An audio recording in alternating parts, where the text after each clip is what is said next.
I want to start on this whole business of mandates. We might need to do a bit of clarification. You see, the FT... Is Philip, where are you, Philip? You still with us? Ah, Philip. Well, Philip has it as European airlines urging the EU to pull back on climate policies.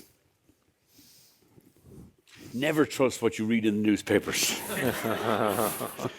I think we've been very clear today. What we've said, and the feedback we're getting now from the oil producers is they will not have a sufficient supply by 2030 to allow us to meet our 6% mandate. Fine. We don't want to abandon those commitments, but I think it's clear that they're going to have to move to the right. Well, the Commission, I think it is, has, according to a Commission spokesman, has already said, thank you for giving us the story of the day, we consider the current SAF targets to be realistic and feasible. We jointly agreed under the strategy, we've reaffirmed to stay the course, the focus is on their implementation, blah, blah, blah, blah, blah. Realistic and feasible, Ben Smith. Well, show us where the SAF is. No, realistic. It's the SAF does not exist. We don't see, as what Michael just said, we don't see it. We don't see a path toward the amount we need to reach the mandate. If things were to change, well, for sure. But what we see today, I think it has to. I think the state needs to come to terms and needs to take the pressure off us and put it on the people who actually produce the SAF. It's very easy to say, okay, airlines, this is what you have to live up to, but if there's a problem or it's the SAF isn't there, that's not our problem. Right, but that's exactly what's happening, and you're going to be left carrying the blame.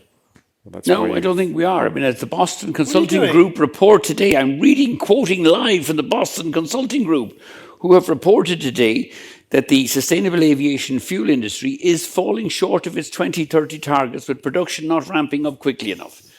So they're just telling us what the industry is telling us. The Commission needs to get with the programme. We'll be sending on this report to them. The supply is simply not going to be there. And if the supply isn't there, we need a competitive response. And that competitive response is a sensible response. Move it to 2031, move it to 2032. You're looking for a trap door. It's more expensive, it's more difficult, and yes, you've now got a good excuse not to buy it because you can't get it. No, it's not more expensive, it's not more difficult. It doesn't exist. It is not going to be there. No, I agree. I think it's easy to test if we have SAF or not. We are saying this because we don't have SAF enough. And BCG says, but the oil producers, they say that they are not producing enough because they prefer to allocate the capital in production of fossil fuel or other activities. And that's something why we are going to say that we don't have SAF if there is SAF available. But I think also to mention what's in our control is buying new airplanes, which the improvement on the environment is incredible, and all three of us here have committed to billions and billions of euros in new airplanes. So this is 100% in our control. You don't see us looking to delay any of these airplanes. We're going as fast as we can to refleet. This is in our control. I do wonder whether or not this is an example where the industry is going to get the blame even though it's not your fault. And in the same sense that, the 2% and the industry is considered as the great polluter of our times, etc., you're going to get painted and tarred, Luis, as being recalcitrant and not wanting to, when the reality is the thing isn't available. And you'd buy it if it was there, but it's not. So, what are you going to do? Well, I think even we had the mandate, for example, we had commitments to comply with even 10% of SAF by 2030. So we didn't need mandates in order to generate demand. I think we needed to generate supply, and it's not happening. And that's what we are asking for. We need SAF in Europe in order to comply with the mandates. Why? How does the airline industry always manage to get itself on the wrong side of the argument? And I'm not. Maybe you've got the argument with you, but you always get this industry always manages to get painted as the bad guy. Well, I think maybe here in Europe, I mean, you go to some other jurisdictions and it's not viewed that way. You go to the Gulf, you go to Asia, even to the U.S. It's an enabler of economic activity. It's a plus. It's something positive. For many reasons, we haven't found a way as a voice to be able to demonstrate that it is necessary and positive for Europe, our industry. So it's more work, more lobbying, more education. That we need to do, but it's net zero. It's a net negative. What's being put on us today, pressure and mandates that are not feasible. Fundamentally, the question is misplaced. We are the most beloved industry in Europe. I have people crawling buck naked over broken glass to get to Ryanair flights at airports all over Spain, Italy, Greece, now Albania and Morocco. I don't know what you're reading. I mean. Yesterday, we welcomed an 86-year-old lady to Madrid who was our 200 millionth passenger this year. Business is booming. Air travel is booming. There are real fundamental challenges that the European Commission needs to fix, and that has been its abject misregulation of our industry in the last 10 years. And let's move on from SAFs. Let's reduce ETSs. We got to get rid of the kind of penalties we're imposing on European consumers that would make us even more popular. Right, but when I read the statement from the Commission spokesman just then, and when I read it first of all, I suddenly saw a completely different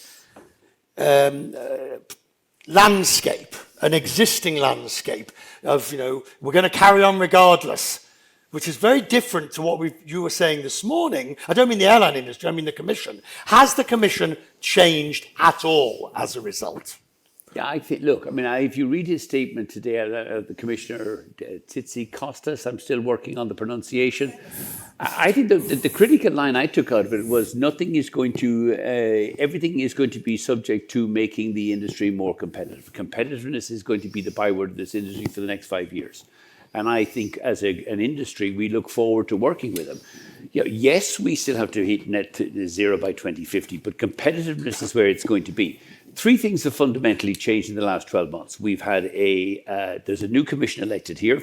We've had the Draghi report, which has exposed the woeful failure of Europe to deliver competitiveness in the last 10 years. And Trump in the White House is upturning everything. And Europe is going to have to respond to that. And I think the new commissioner he showed up here, which is a dramatic fucking change on the commissioner for the last 5 years, who was hiding in an office here doing nothing, wouldn't even show up to the airline summit. So I think I would be much more optimistic that we now have a commissioner who we can work with. But that means the Commission is going to have to make some fundamental changes, Luis, to the sort of things the industry has been demanding but has never managed to get. Reform of 261, CORSIA, all these sort of things. And I just don't, and what I worry about is that they'll do a very good job of talking about it. And in 2 or 3 years' time, we will not have actually seen anything change. I think we had a meeting this morning with the new commissioner, and we said that we like what we are hearing, because we are talking about competition, we are talking about development, growth, but the problem is we have heard in the past good messages that it was very difficult to implement. So we have the commitment that they are going to try. They are going to start now with the STIP, that in principle is going to be during this year. And let's see if that's a step in order to have enough SAF to comply with the mandates.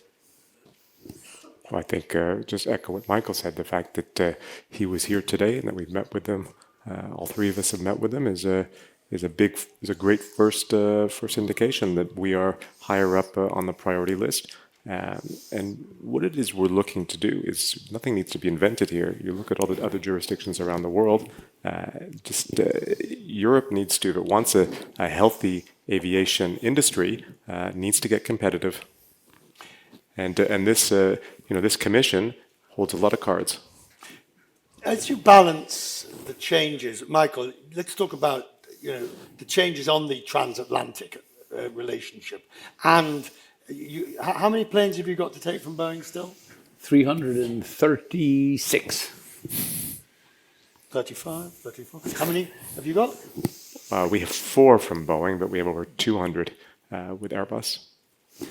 Depending if we consider the firm and the options, but we have option up to 150 737s, and also we are receiving 787s and 777 for BA.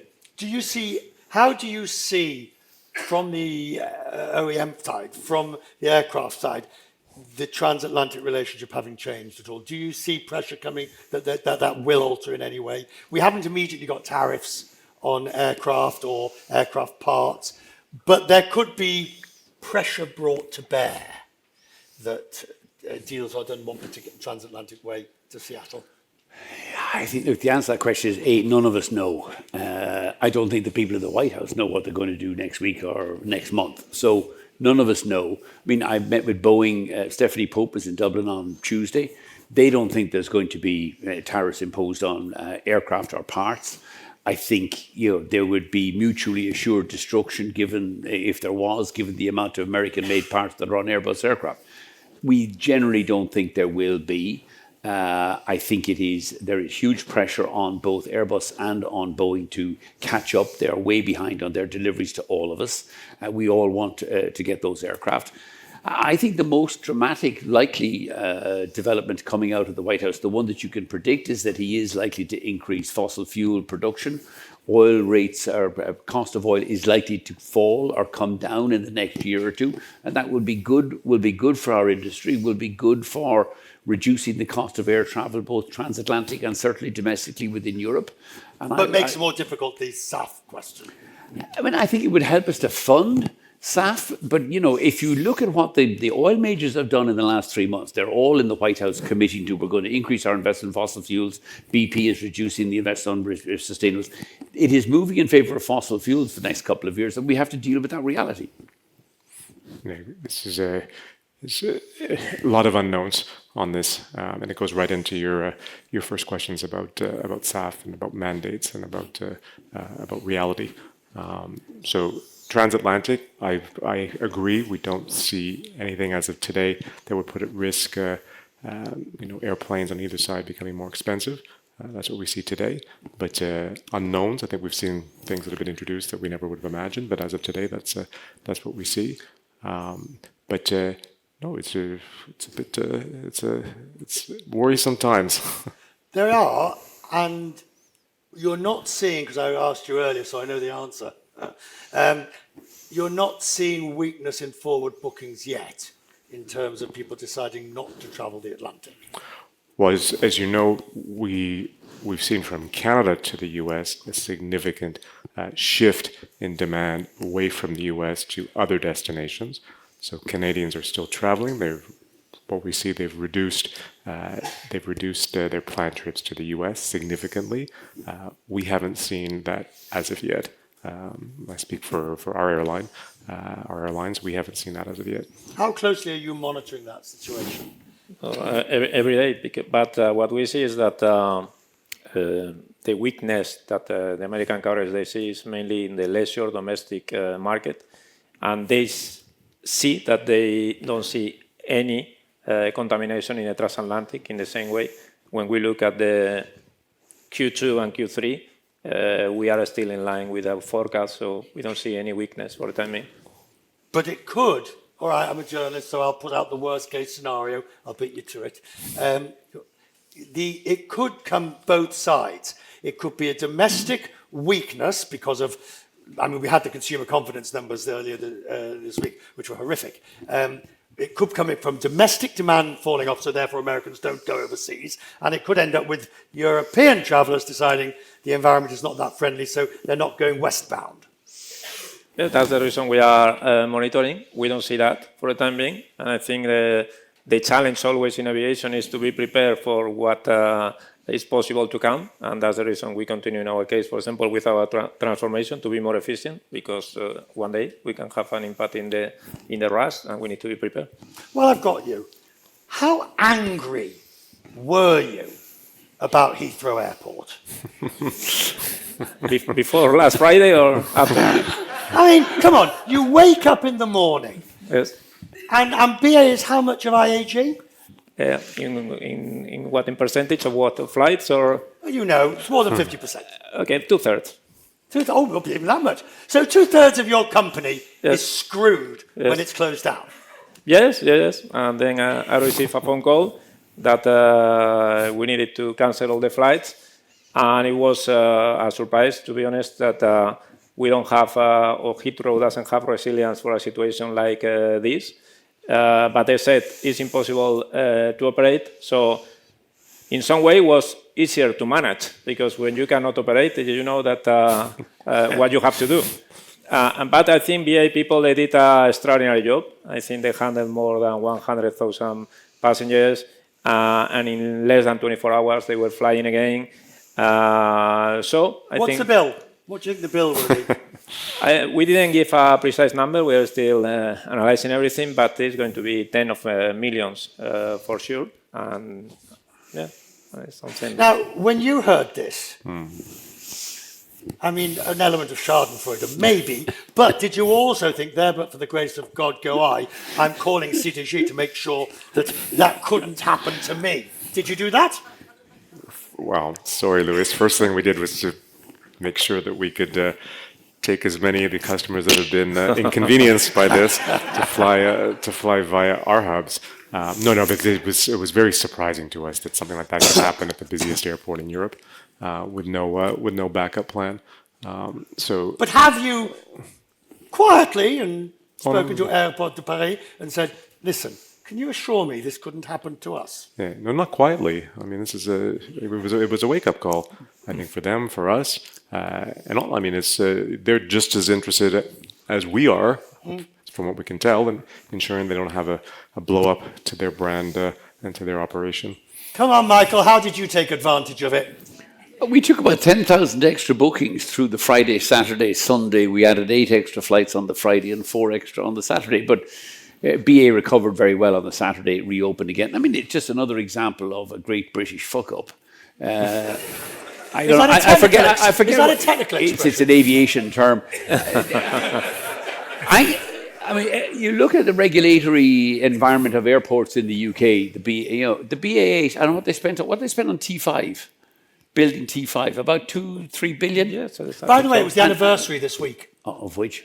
of T5 opening. Oh, there we go. 3 billion, and they didn't stick in a couple of backup generators. Like, it's fucking nonsense. Now, we've written to all of our main airports, Dublin, Charleroi, Stansted. They all assure us they have backup generators. I wouldn't believe a word of it.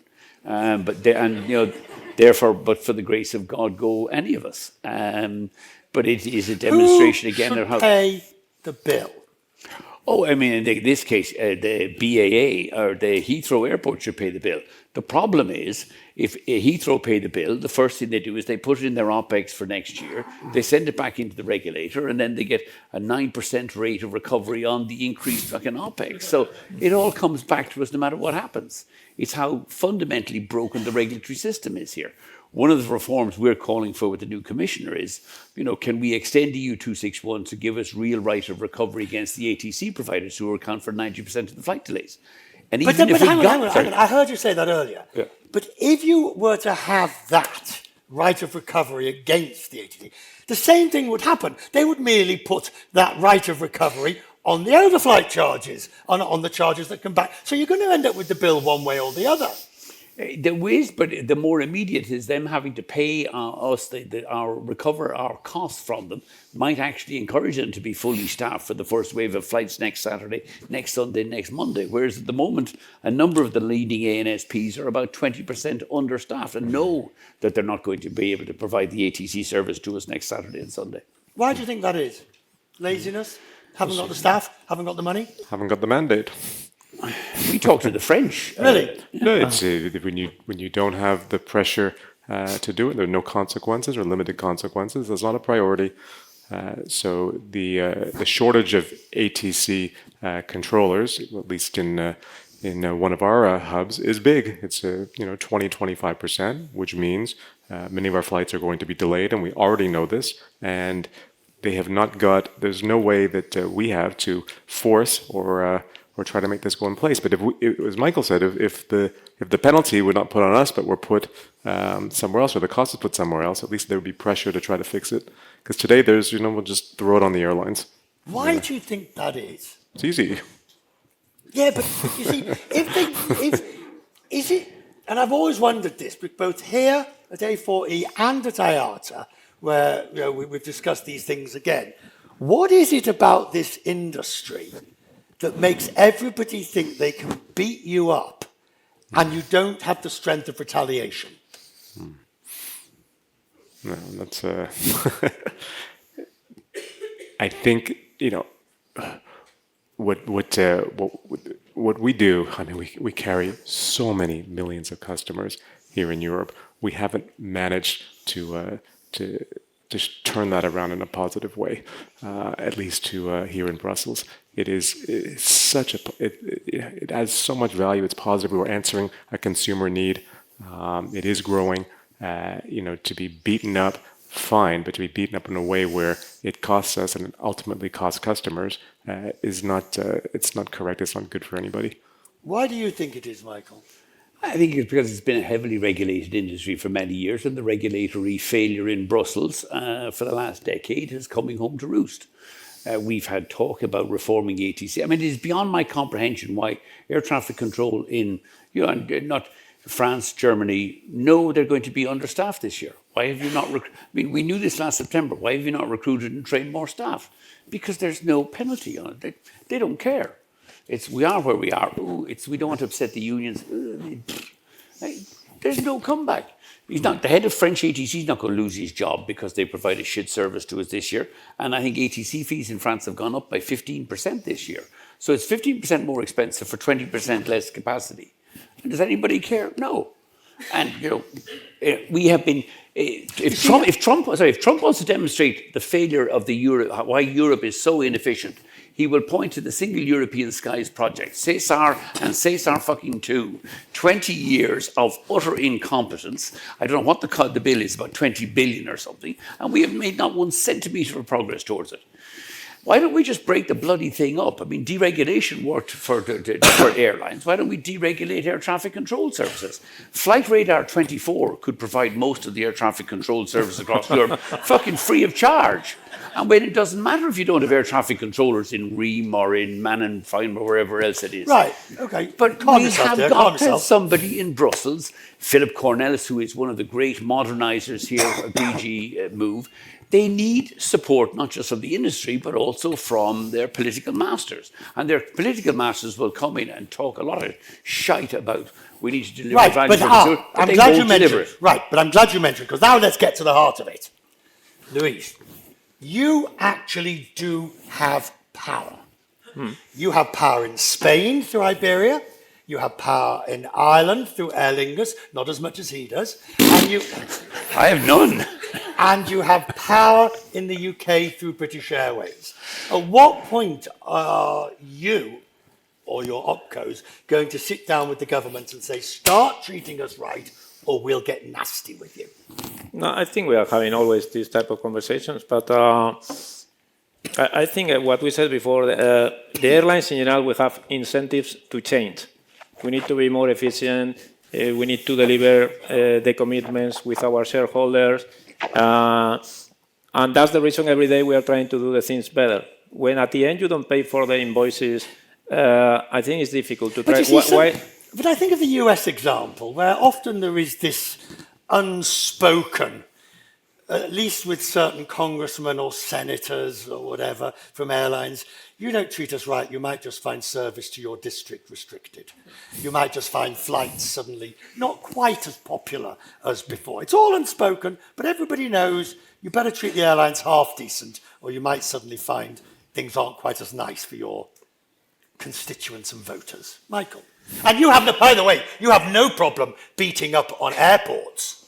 It's true, but I mean, the reality in Europe is you have a number of very large hubs. It's not practical that Air France is going to tell the CDG we're pulling capacity out of here. They'd lose the slots and never get them back again. Same for BA at Heathrow, same for Carsten in Frankfurt and in Munich. So we have to deal with the reality.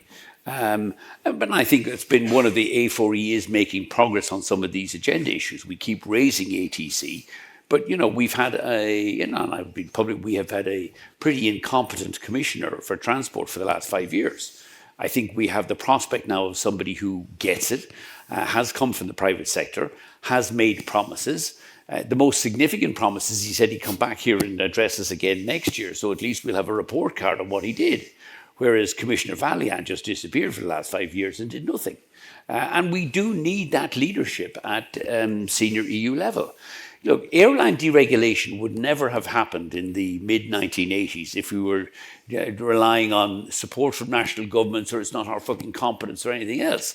The French didn't want to deregulate air travel, nor did the Germans. But Sutherland, Delors, you had really an active commission who really wanted to transform the single market. And I think going forward, one of the challenges facing Europe is how do we reinforce or reinvigorate the single market and prove to certainly citizens we are delivering value for you. Air transport is one of the ways, and the political popularity of fixing our broken ATC system is something that I think would be irresistible.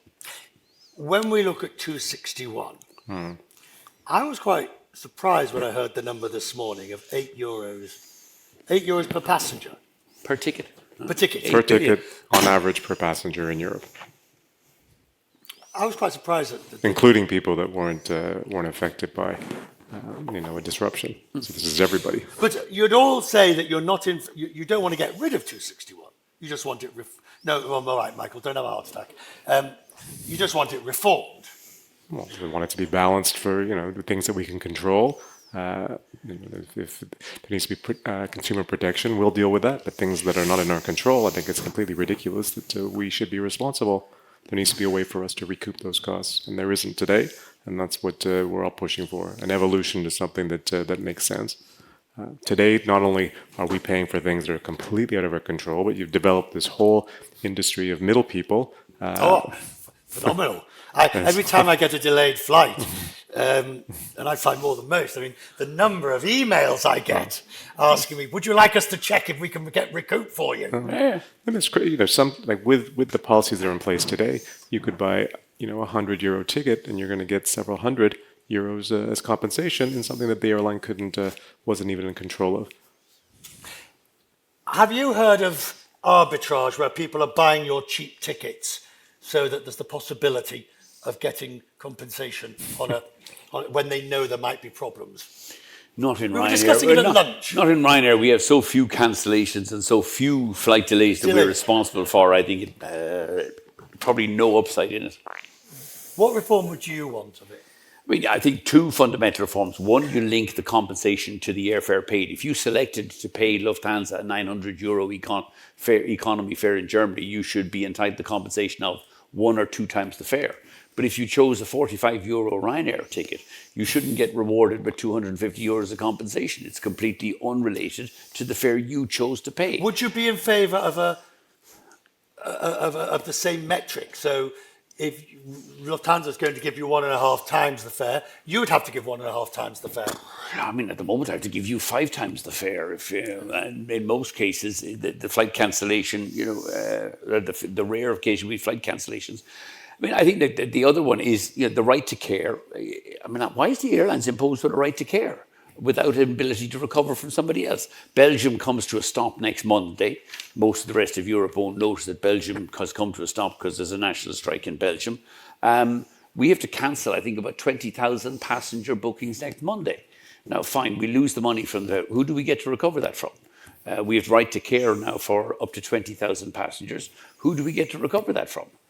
Nobody. It's just stuck on the airlines. Don't worry, the airlines make lots of money so they can pay it again. I mean, I had the biggest reform here. I would abolish, this is Ryanair, not A4E. I would abolish 261. It's a fucking scam charter for ambulance chasing lawyers.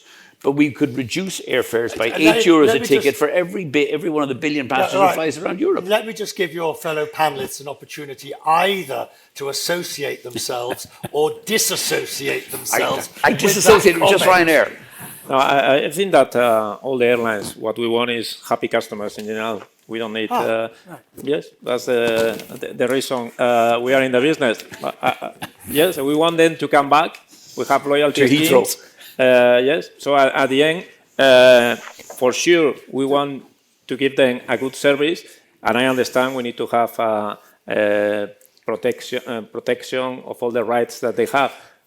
But having said that, what we are asking for is fairness. Fairness in the treatment, and that's what is missing. We're coming to the end because, brother, anyone got a question they want to ask? Chance? Yes, sir, in the middle. Oh, just shout. Yeah. Tim. Yeah, Hi, go ahead. Tim Heifer from Reuters. So we've just heard back from the Commission on what you said this morning. They consider the current SAF targets to be realistic and No, we've already done that, sir. You've had that? Yes, I actually quoted exactly that commission. Oh, I'm really You weren't sorry. listening, you were on your phone. I was playing solitaire. No, I actually quoted. We're sending them on the Boston Consulting Group report this morning, which they clearly haven't read. They consider it to be realistic and they're not budging, is that right? Yeah, absolutely. Thank you very much. I know I read. I'll crawl into the corner. Reuters, first with the news. Always. Yes. Well, Simon! always Simon, go on. first to be last. Thank you. Good afternoon, Simon Calder from The Independent. I noticed that the Commissioner this morning said he's really keen on having standardised cabin baggage. You three airline groups have different cabin baggage allowances. Which one are you going to agree on, please? No. I think We should be able to solve that one quickly. That's not the biggest of our challenges or problems. I think we're very close. There's about 5 centimetres between us. Yes. And certainly in my married life, 5 centimetres is Careful! been beyond. It has frequently been beyond my ambition, but nevertheless, I think we should be able to come to some agreement over 5 bloody centimetres. We think we're close. Will you bring the Americans along with your 5 centimetres, or which is 3 inches? The Americans are not involved. This is Airlines for Europe coming up with standardised cabin baggage limits. I think we're close, but we just got to get it over the line. Next question. You see, you've stunned, the thought of 5 centimetres has stunned them into... Irish guy boasting again. Anybody else? Last call. Yes, sir. So if there's not enough supply of SAF, what do you... If there's not enough supply of SAF, which I'd agree with, what do you think would make people invest in building SAF plants in Europe? Because people want to make money, they want to make in energy. But what can the EU do to make people invest in SAF so that you can have supply at a price that you'll buy? I think that's a very difficult one. I mean, if you look forward at what's likely to happen with the Trump White House for the next number of years, I don't think anybody's going to take a risk in investing in SAFs. I mean, they are going to force the fossil fuel companies to increase production. I think there's a significant likelihood of supply rising and prices falling, which would be generally good for the industry. The one thing we've been suggesting, again, as Ryanair for the last number of years, we're paying my pastors last year paid about $1 billion in ETS revenues. Why is the Commission not ring-fencing those ETS revenues? They're getting passed back to national governments. I think 350 million went back to the Irish government, which they spent on the school bus transport. Nothing to do with the environment at all. So one possibility would be to ring-fence ETS revenue and use that to incentivise the oil majors to incentivise SAF production. But I think the likely outturn on SAF production for the next number of years, if Trump and the White House is serious about increasing fossil fuel supply and driving down the price of fossil fuel to create an engine for growth in the American economy, I would be very bearish on investments in SAF. But in which case, Ben, you really are going to be caught between a very difficult situation where the fossil fuel industry is going to be growing in the US. You're going to still have the Commission, which is, my dear friend in the middle of the century, is still saying they're not shifting their targets. And you're going to be stuck right and truly nutcrackered. Well, that's why you're hearing what we're saying. It's if you don't have the producers willing to actually make it, it's not realistic for us to sit up here and say that it's possible on our end. Yeah. Last question. Anyone? Last call. Then I will just simply say, now look, I'm going to give you a choice, ladies and gentlemen. I'm going to give you a choice. Because in 2 weeks you launch La Première, correct? Your new La Première. Tell us about it. Thank you for the opportunity. No, we're seeing on the Transatlantic in particular a big increase in demand in luxury travel, which is especially leisure luxury travel. And this phenomenon is it's been going on, I guess, ever since COVID ended. So we made a decision to spend some money to evolve and to introduce a great new product, which we launched last week. And what we're seeing so far is, even with these uncertainties, we're seeing very, very strong demand. And I think European carriers are doing very well in this segment. US carriers have not been able to penetrate it. Our three biggest US competitors have removed first class. So we're going to actually expand it, more airplanes, more routes. We're really happy. And you're refreshing your first class, aren't you? Yes, we will have the first new first seat in 2026, the middle of 2026. And yes, and we continue retrofitting also the 380s. So I think we are investing a lot in British Airways, £7 billion, in Spain around 5 billion. So I think always we are trying to do the best for the customer. And we're investing nothing in our upgrading our first class. But many low-cost carriers are putting in some wider seats at the front. Well, we're not. So your cheapest fare is how much? Lead-in fare at the moment is $14.99. Right. So I'm going to give you a choice. Who here will take one of his $14.99s? I'm not sure where you'll end up.